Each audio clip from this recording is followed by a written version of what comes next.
Should I use my nonprofit's website or an online fundraising platform? How do I choose the right online donation platform? What are the best donation platforms to use? If you've ever Googled best fundraising platform for nonprofits, you know that this rabbit hole is deep and confusing. One minute you are comparing transaction fees, and the next you're wondering if you even need one of these platforms at all. So in this episode, I'm breaking it all down. What an online fundraising platform actually does, when it's worth using one, and when your website might be a better choice. Because at the end of the day, it's not about having the fanciest tools. It's about removing friction and helping people to say yes to giving. Hey, I'm Kelly, and this is the Nonprofit Marketing Club. Welcome back. We talk about real-world digital marketing strategies for nonprofits to help you grow your online presence and increase your reach. What do these fundraising platforms even do?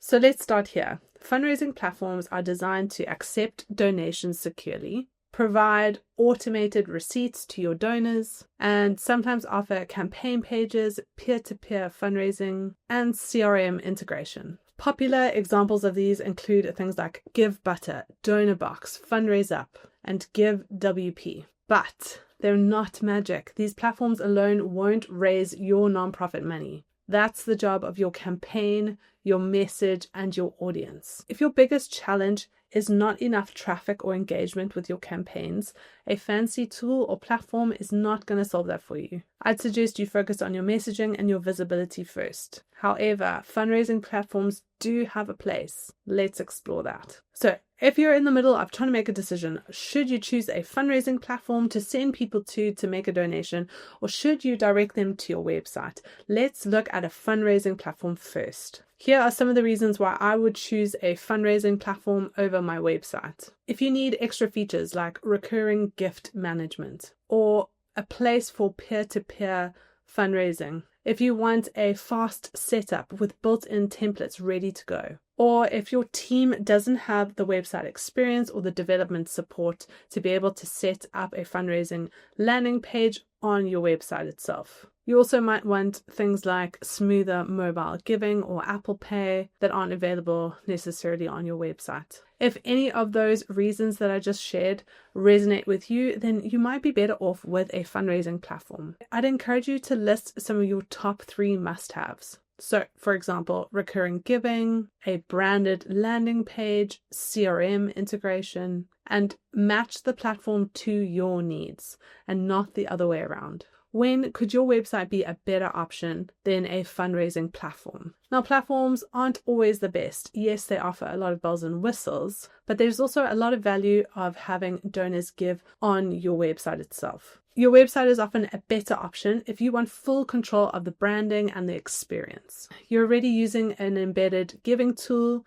such as GiveWP or even a DonorBox embedded form. You don't want to pay additional processing fees to a platform over and above your payment processor like Stripe. And you want donors to stay on your domain itself, on your website, boosting trust as well as being able to track who makes a donation and from where. Now, I personally prefer on-site giving. It keeps your supporters on your website, and you can control so much more of the giving experience. Everything from its appearance to what it looks like on a mobile device. And there are many great tools that you can use and integrate them on your website itself. Most importantly, it reduces the number of clicks required for someone to give a donation. We really want to reduce that friction, the number of clicks, when we're asking someone to give. The fewer clicks someone has to make, the better. The less likely we're going to lose them along the way. It's also worth noting that most giving platforms have processing fees. These are fees that are charged in addition to the payment processor that you use. A payment processor is something like Stripe or PayPal, and then on top of that, you'll have a platform fee. Not every online donation platform has this. However, it is worth checking if you're seriously considering using an online donation platform. Even ones that integrate within your website that allow you to add an embedded form onto your website may have processing fees. So it's always just worth doing some homework and some digging and to see what the pricing is. Now, the online giving tools that can integrate with your website itself often depends on where you are located within the world. For example, I work with a lot of South African nonprofits, and these South African nonprofits, because they are domiciled within South Africa, they can't access payment processes like Stripe,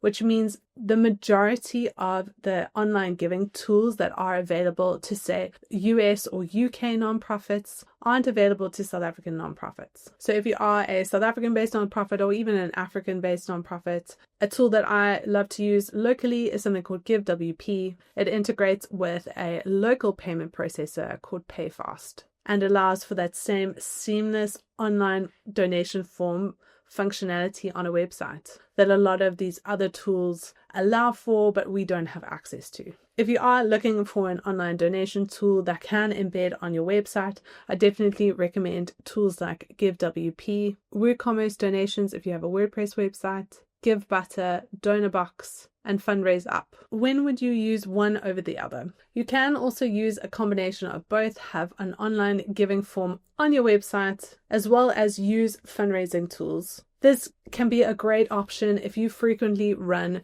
peer-to-peer fundraising campaigns and you want to create a place where your peer-to-peer fundraisers can create their own profile, their own giving platform, their own giving campaign page. That's a really great option for you.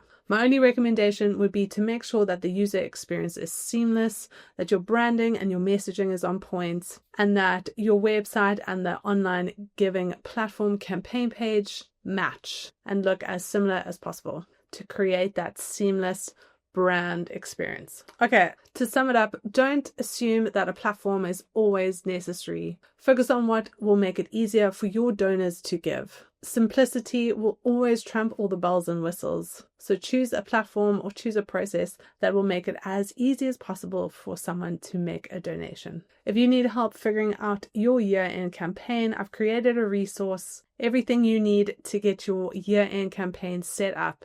Campaign in a box. Click the link in the description if that's something you need. Here's a quick checklist to help you figure out what will work best for you. Use your website if you already have a modern and user-friendly mobile donation page. You want full control over the branding and messaging. You're driving traffic from socials, emails, and partners to a single destination. You might want to use a platform if you're short on time and website development resources. You want peer-to-peer or team fundraising features, and you're okay for a little less branding over ease of use. No matter what, make sure that the donor experience is easy and fast. The page works beautifully on mobile, and you can track conversions using things like UTM codes or email tags. If you're feeling a little unsure of what to choose, or your website needs a little bit of love, both the Campaign in a Box resource and the year-end campaign page intensive include a donation page checklist and templates that will take out the guesswork for you. You'll walk away knowing exactly what needs to go on your campaign page, how to write it, and what makes donors actually complete the gift. Check it out. The link is in the description. In the next episode, we're diving into 4 things to do before you launch your next fundraising campaign, including all the prep work that most organizations miss. If you like this video, give it a thumbs up, leave me a comment, and I will see you in the next episode.